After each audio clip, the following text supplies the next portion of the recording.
నమస్కారం. గౌరవ ముఖ్యమంత్రి వైఎస్ జగన్మోహన్ రెడ్డి గారు విశాఖపట్నాన్ని ఒక అంతర్జాతీయ నగరంగా తీర్చిదిద్దాలి, ఆధునిక వసతులతో మౌలిక వసతులకు సంబంధించి కానీ, ఇన్ఫ్రాస్ట్రక్చర్ సంబంధించి కానీ, ఒక పర్యాటక రంగంలో భారతదేశంలో విశాఖపట్నాన్ని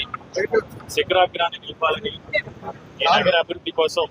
వైఎస్ఆర్ కాంగ్రెస్ పార్టీ ప్రభుత్వం అధికారంలోకి వచ్చిన తర్వాత వేలాది కోట్ల రూపాయల నిధులతో విశాఖపట్నాన్ని రోడ్స్ కావచ్చు, పార్క్స్ కావచ్చు, హాస్పిటల్స్ కావచ్చు, బస్ షెల్టర్స్ కావచ్చు, నీటి వసతికి సంబంధించి కావచ్చు, పర్యాటక ప్రాజెక్టులకు సంబంధించి కావచ్చు, వేలాది కోట్ల రూపాయలతో ఈరోజు విశాఖపట్నం నగరాన్ని అభివృద్ధి చేస్తున్నారు. అంతేకాకుండా ఈ ప్రాంతానికి ఈ నగర అభివృద్ధి ద్వారా ఈ నగరంలో మౌలిక వసతుల కల్పన విషయంలో కానీ, బ్యూటిఫికేషన్ విషయంలో కానీ, పెట్టుబడులను కూడా పెద్ద ఎత్తున విశాఖపట్నం ఉత్తరాంధ్ర ప్రాంతానికి ఆకర్షించే విధంగా ఎవరైతే పెట్టుబడిదారులు వస్తారో జాతీయ అంతర్జాతీయ స్థాయిలో, అదేవిధంగా చుట్టుపక్కల ఒరిస్సా, ఛత్తీస్గఢ్, బెంగాల్ నుంచి, తెలంగాణ నుంచి, తమిళనాడు నుంచి, మధ్యప్రదేశ్ నుంచి వచ్చే టూరిస్టులకు కూడా అనుకూలంగా ఉండే విధంగా, ఆహ్లాదకరంగా ఉండే విధంగా ఇప్పటికే వైఎస్ఆర్ కాంగ్రెస్ పార్టీ ప్రభుత్వ ఆధ్వర్యంలో అనేక కార్యక్రమాలు చేపట్టడం జరిగింది. అందులో భాగంగా బీచ్ రోడ్డుకి ఈరోజు మనం చూస్తే కోస్టల్ బ్యాటరీ దగ్గర నుంచి భోగాపురం వరకు కూడా బీచ్ రోడ్లో కొత్తగా ఒక 7 బీచ్లు ఏర్పాటు చేసి ఆ బీచ్ల ప్రజలకు అందుబాటులోకి, పర్యాటకులకు అందుబాటులోకి తీసుకురావడంతో పాటు ఇప్పుడు కైలాసగిరి, ముట్సర్లావా ఇలాంటి టూరిస్ట్ స్పాట్లతో పాటు అరకు, బొర్రా కేవ్స్,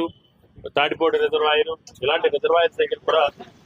కొన్ని పాయింట్స్ పెట్టి అక్కడ స్థలాన్ని కూడా ఇన్వెస్టర్స్ కి, పర్యాటక ప్రాజెక్టులు ఎవరైతే వస్తారో వాళ్ళు కేటాయించడంతో పాటు ఈరోజు భోగాపురం ఎయిర్పోర్ట్ దగ్గర కూడా ఓబెరాయ్ లాంటి దిగ్గజ సంస్థలు పెద్ద పెద్ద రిసార్ట్స్, 7 స్టార్ రిసార్ట్స్ నిర్మాణం కూడా స్థలాలు తీసుకుని ఎంఓఏలు చేసుకోవడం జరిగింది. అదేవిధంగా నగరానికి వచ్చే వారందరూ కూడా సౌకర్యవంతంగా ఉండాలని రోడ్స్ బ్యూటిఫికేషన్ లో భాగంగా ఈరోజు బస్ షెల్టర్స్ ని చాలా అద్భుతంగా, బస్ షెల్టర్స్ ని ఆహ్లాదకరంగా ఉండే విధంగా బస్ షెల్టర్స్ ని ఏర్పాటు చేయడంతో పాటు ప్రయాణికులకి విశాఖపట్నం నగరంలో సిటీ బస్సుల్లో